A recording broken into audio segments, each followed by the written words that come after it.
Alhamdulillahi ja'ala al-laila wan nahara hilfatan liman arada an yadhakkara aw arada syukura.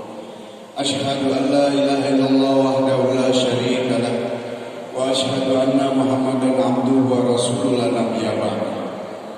Allahumma shalli wa sallim ala sayyidina wa nabiyyina wa maulana Muhammad wa ala alihi wa ashabihi wa azwajihi wa dzurriyyatihi wa tabaraka wa salama tasliman katsiran amma ba'd. Bapak Ibu yang dimuliakan Allah Subhanahu wa taala, fa insyaallah Allah muliakan di dunia dan akhirat, amin ya rabbal alamin. Al-mukarramun, para alim, para ulama, para ustaz, para sesepuh, para tokoh yang kami muliakan, juga yang kami muliakan bapak-bapak haji, ibu-ibu haji, dan jamaah dan seluruh jajaran pengurus Masjid Agung Al-Ikhlas yang begitu megah dan mewah ini. Mudah-mudahan Allah Subhanahu wa taala senantiasa memberikan keistiqomahan kepada kita dalam ketaatan kepada Allah Subhanahu wa taala. Hadirin yang berbahagia, di bulan Rabiul Awal ini adalah sudah masuk ke Rabiul Tsani, maka di setiap masjid, di setiap tempat, semua mengagungkan daripada kelahiran baginda Sallallahu Alaihi Wasallam, dan sampai berkorban mengundang tamu dari jauh, ulama-ulama dari jauh, dai-dai dari jauh. Subhanallah, mudah-mudahan ini adalah merupakan pengecas bagi diri kita untuk menambah lagi kecintaan kita kepada baginda Rasulullah SAW. Dan sesungguhnya cinta kita kepada Allah tidak akan berlaku manakala kita tidak mencintai baginda Rasulullah SAW. Maka kita bersyukur kepada Allah pada saat ini kita berkumpul di tempat yang berbahagia ini, di rumahnya Allah. Dan mudah-mudahan Allah Subhanahu wa taala istiqomahkan kita dalam setiap saat dan keadaan untuk mentaati perintah-perintah Allah. Amin ya rabbal alamin. Jemaah sekalian, di antara keresahan Rasulullah SAW ketika menjelang sakaratul maut, di antaranya Rasulullah menyebut-nyebut ummati, ummati, ummati, ummati. Lalu ada apa sebetulnya ummati, ummati? Rasulullah begitu merisaukan, Rasulullah begitu mengkhawatirkan dengan keadaan umatnya, yang mana makin akhir-akhir, makin menjelang nanti mendekati hari kiamat, maka umat ini akan begitu banyak ujian dan godaannya. Sains, teknologi, kemajuan dunia yang tidak bisa dilarang, sosial, politik, budaya, ekonomi, bahkan pendidikan. Jemaah sekalian, kalau kita rasakan pada saat ini sangat mengerikan, menggiring kita untuk jauh kepada Allah, disibukkan dengan perkara-perkara keduniaan yang memang sudah dijamin oleh Allah Subhanahu wa taala. An Abi Hurairah radhiyallahu anhu qala Rasulullah sallallahu alaihi wasallam, "Idza adamat ummati dunya nujiat minha haibatul Islam." Apabila umatku sudah mengagung-agungkan dunia, maka jatuhlah darinya kehebatan Islam. Maknanya jemaah sekalian, tidak ada waktu lagi, hanya sedikit saja untuk urusan agama, maka nampak kehebatan Islam mulai pudar. Inilah jemaah sekalian yang dirisaukan oleh Rasulullah. Makin akhir-akhir, makin jauh kepada Allah Subhanahu wa taala.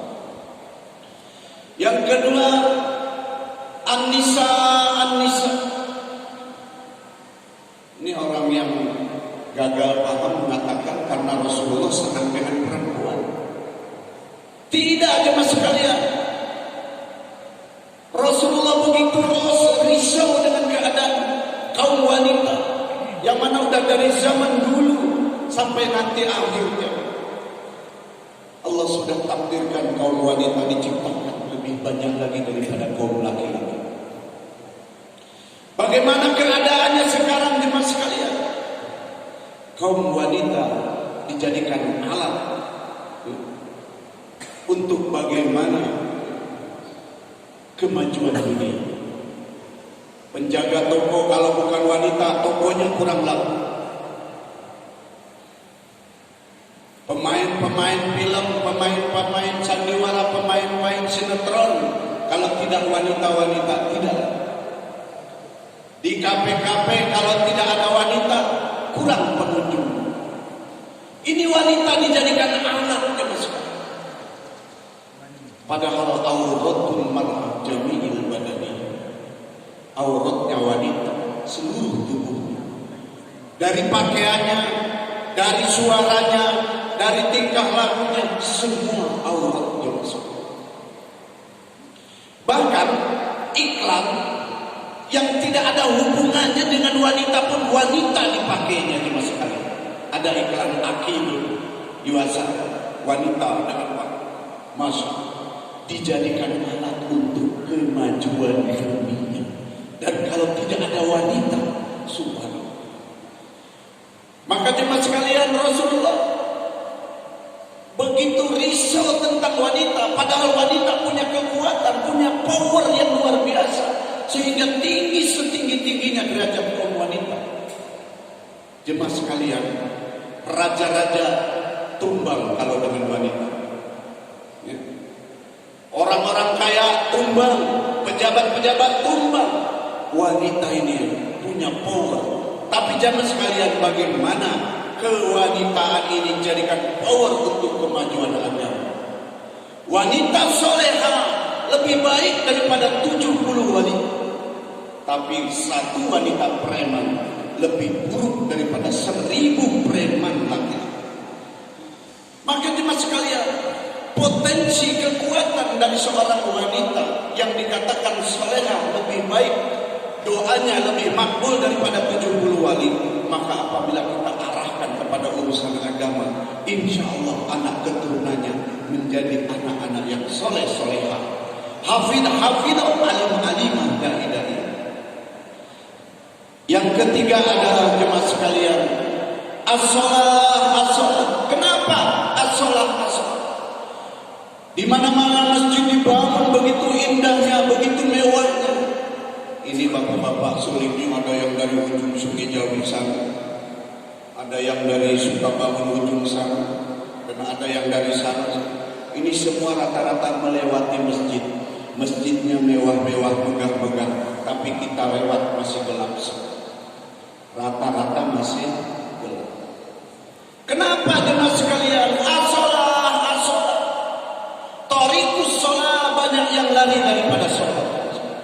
Maka bagaimana sholat adalah merupakan kewajiban bagi diri kita. Ini perintah Allah yang tak bisa ditunda. Saking pentingnya sholat, kecuali ujung. Tidak ada dalam perjalanan sholat, walaupun harus jamaah atau kosong. Dalam keadaan sakit, sholat, tidak mampu berdiri, duduk, tidak mampu duduk, berbaring, tidak mampu berbaring, isyarat. Tidak mampu juga disolatkan. Fa'in lam yastati faqaidan, fa'in lam yastati janbin, terus dan seterusnya. Maka jemaah sekalian, barang siapa yang sholat berjamaah selama 40 hari tidak tertinggal takbiratul ula, maka orang ini bara'atun minan nar wa bara'atun minan nimah. Dia akan terlepas dari siksa api neraka dan dia akan terlepas daripada sifat munafik. 40 hari sholat tidak ketinggalan takbiratul ula daripada imam, berarti Allahu Akbar imam, dia sudah ada di belakang.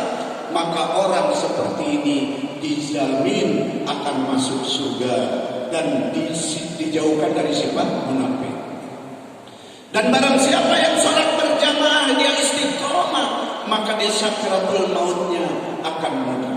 Dalam kuburnya akan mudah menjawab pertanyaan daripada munkar wa nakir. Kuburnya akan luas seluas mata memandang. Dia akan mendapat catatan daripada tangan kanan. Dia akan meniti sirat secepat kilat.